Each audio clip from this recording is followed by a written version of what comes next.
બધા મિત્રોને મારા જય માતાજી, જય મામાદેવ. મિત્રો, આગળ આપણે 2-4 વિડીયો બનાવ્યા જેમાં પાઠ નાખતા શીખવાડ્યું કે પાઠ માતાજીનો કઈ રીતે નખાય. ઘણા મિત્રોની કોમેન્ટ આવે છે કે પાઠ ઉપર માતાજીને કઈ રીતે બોલાવવા, પાઠ ઉપર માતાજીને કઈ રીતે ઉતારવા. તો મિત્રો, આજના વિડીયોમાં હું તમને લાઈવમાં બતાવીશ અને મારી કુળદેવીને પાઠે બોલાવીશ, હુરાપુરા દાદાને પાઠે બોલાવીશ કે માતાજીને પાઠે કઈ રીતે બોલાવવા, હુરધન દાદા, હુરાપુરા દાદાને આપણે પાઠે કઈ રીતે બોલાવવા એ આપણે જોશું આજે. હવે મિત્રો, હું પંચના દેવની દોડ લઈ અને માતાજીનો પાઠ બાંધી લઉં. ત્યાર પછી આપણે જોઈએ કે માતાજીને આપણે પાઠ ઉપર કઈ રીતે બોલાવવા, બરોબર. અને જે લોકો પાઠ વિશે જાણતા ન હોય, ખબર ન હોય, શીખવા માંગતા હોય કે પાઠ કઈ રીતે નખાય, પાઠ કઈ રીતે માંડવો, વિડીયો જોઈ લેજો તમે, બરોબર. તો હે પંચના દેવ, મારે મારી કુળની દેવી અને પુરાપુરા દાદાને પાઠે બોલાવા છે, માટે મને દોઢ જાય આપો. જય પંચના દેવ.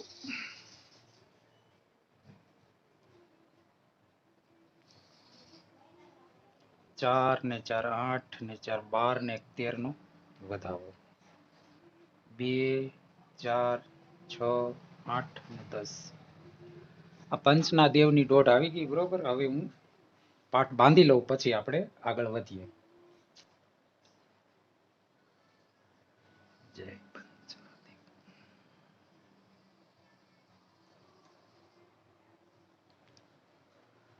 ઓમ પંચદેવાય નમઃ. પંચદેવાય નમઃ. પંચદેવાય નમઃ. હવે મિત્રો, માતાજીને પાઠે બોલાવવા એ એકદમ સરળ છે, પણ આપણને જ્યાં સુધી ખબર ન હોય ત્યાં સુધી આપણને અઘરું લાગે. તો હવે હું માતાજીને પાઠે બોલાવું છું. તો હે મારા કુળની દેવી, હે જોગમાયા, હે આદ્ય શક્તિ, શિવ શક્તિ, તમે પાઠે પધારો માં વિષ ભુજાળી, અને મારે જે કઈ કામ છે એમાં મને તમે સહાય કરો. જય માં જગદંબા જોગણી. એના માટે કુળદેવીનું એક વચન લઈશું કે આ માતાજી પાઠે આવ્યા, બરોબર. તો 4 ને 4 8, 4 12, 4 ને 4 8 ને 2 10. તો આ રીતે માતાજીને પાઠે બોલાવવામાં આવે છે મિત્રો. તો આ કુળની દેવી પાઠે આવી ગયા 10 ના વચને. તો મિત્રો, તમારે માતાજીને પાઠે બોલાવવા હોય તો આ રીતે માતાજીનું આહ્વાન કરવાનું અને માતાજીનું સ્મરણ કરવાનું કે હે મારી માં, મારે તારું થોડુંક કામ છે, તો તમે પાઠે પધારો. એના માટે તમે એક વચન આપો. હવે મિત્રો, માની લ્યો કે આ તો મારા માતાજી પાઠે આવી ગયા, બરોબર. પણ ઇનકેસ તમારે એવું બને કે તમે એકવાર ચપટી નાખો તો માતાજી ન આવે, બીજી વાર ચપટી નાખો તો ન આવે, તો મિત્રો માતાજીને 3 તાલે પેલા બોલાવાના હોય છે પાઠ ઉપર. અને જો 3 તાલે માતાજી પાઠ ઉપર ન આવે તો તમારે એમ સમજવાનું કે માતાજીને પાઠ ઉપર આવવામાં કંઈક તકલીફ છે, કંઈક કારણ છે, એના કારણે માતાજી પાઠ ઉપર આવી શકતા નથી. તો પછી માતાજીને પૂછવાનું કે મારી તારે પાઠે આવવામાં શું વાંધો છે, શું તકલીફ છે. તો માતાજી તમને ઉજાડશે કે ભાઈ કોઈ એની આડી કોઈ વસ્તુ હોય, કોઈ પિતૃ હોય, કે આપણે કંઈ પણ ભૂલ ચૂકમાં હોય તો માતાજી પાસે માફી માંગી લેવાની. મળી મારાથી ભૂલચૂક થઈ ગઈ, મને માફ કરી દે. છોરું કછોરું થાય, માવતર કમાવતર ન થાય. તો મિત્રો, આ રીતે માતાજીને પાઠે બોલાવવામાં આવે છે. અને હવે હું મારા પુરાપુરા હુરધન દાદાને હું પાઠે બોલાવું છું. હે દાદા, તમે પાઠે પધારો. જય હુરધન દાદા.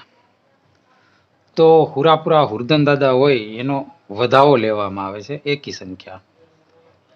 તો આપણે ગણીએ કે દાદા પાઠે આવ્યા કે નહીં, બરોબર. 2 અથવા 4 ની સંખ્યામાં ગણવાનું. તો આ 4 4 8 4 12 ને 13 ના વધાવે દાદા પાઠે આવી ગયા.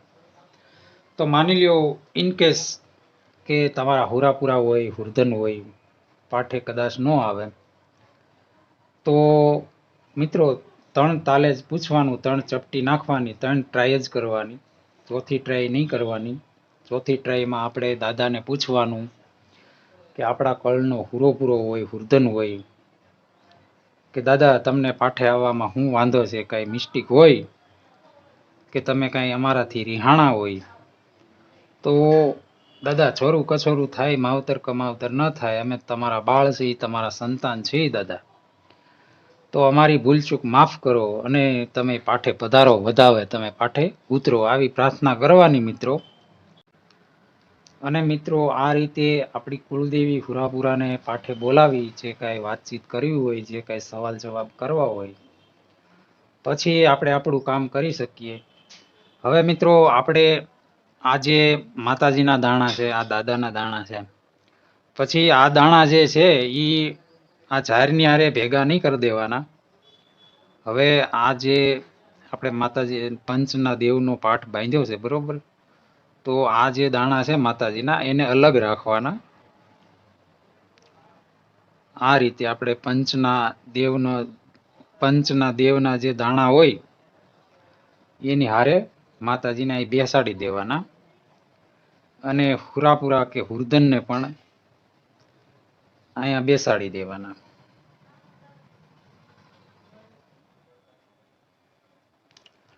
હવે મિત્રો આપણે જે કાંઈ સવાલ જવાબ માતાજી હારે, દાદા હારે, કોઈ પણ દેવી દેવતાઓની હારે કરવા હોય તો કરી શકવાના. દાખલા તરીકે કોઈ પણ દેવને પૂછવું હોય, જેમ કે આપણે મહાકાળી હોય એની જ વાત કરું કે મારે આ કામ કરવું છે, તો હે જોગમાયા, હે જગદંબા, આ કામ હું કરું કે નહીં, એમાં લાભ દેખાય છે કે તને નથી દેખાતો, તો હે માં જોગમાયા ભગવતી, જો તું કહેતી હોય કે આ કાર્યમાં લાભ દેખાશે તો એક તારું વચન દે માં મને. તો આ રીતે મિત્રો આ તો એક દાખલા તરીકે મેં માં કાળી પાસે વચન માંગ્યું, એક ઉદાહરણ તરીકે. તમે કોઈ પણ દેવી દેવતાઓની સાથે આ રીતે વાતચીત કરી શકો છો.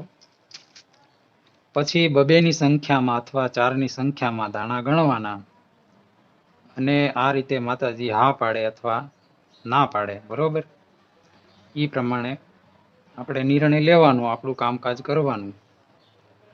તો મિત્રો આ હતી માહિતી કે આપણે દાદાને, હુરાપુરા, હુરધન કે આપણી કુળની દેવી અથવા બીજા કોઈ પણ દેવી દેવતાઓ સાથે કઈ રીતે વાતચીત કરવી. તો મિત્રો આજના વિડીયોમાં બસ આટલું જ. ફરીવાર મળશું